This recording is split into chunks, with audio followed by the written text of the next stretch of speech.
every task you undertake becomes a piece of cake, a lark, a spree.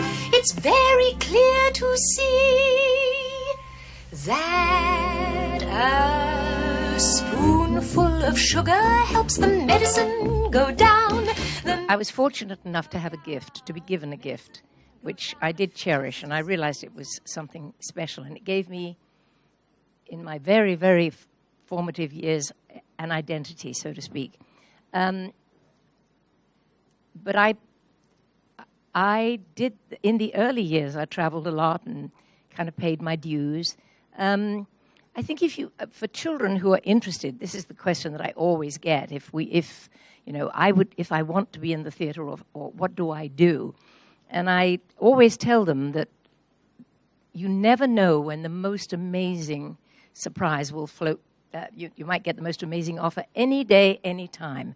And I've been that fortunate when it came out of the blue. And I tell them, follow your dream, but do your homework. Be ready, because you never know when it's going to hit you. The hills are alive with the sound of music, with songs they have sung for 1,000 years. I think Sound of Music makes children feel very safe. It's about love, and it's about family. It's about, I can't tell you exactly which of the many wonderful things in that. I mean, you had phenomenal scenery. You had children and nuns and beautiful songs and all the good things, really, and joy.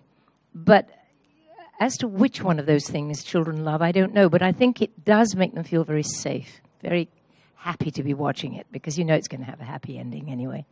And in Poppins, it's magical and fun and, again, a sense of safety.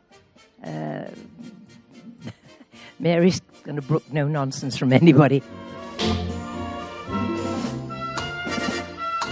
I was lucky to be asked to do those iconic movies, and I've never, ever put them down, ever.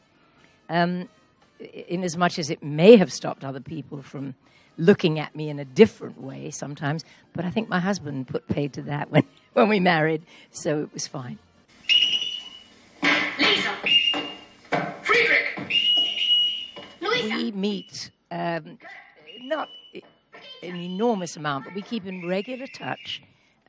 Always there's an anniversary or some, reissue of the film, or there's Christmases or birthdays when we contact each other, and we do see each other.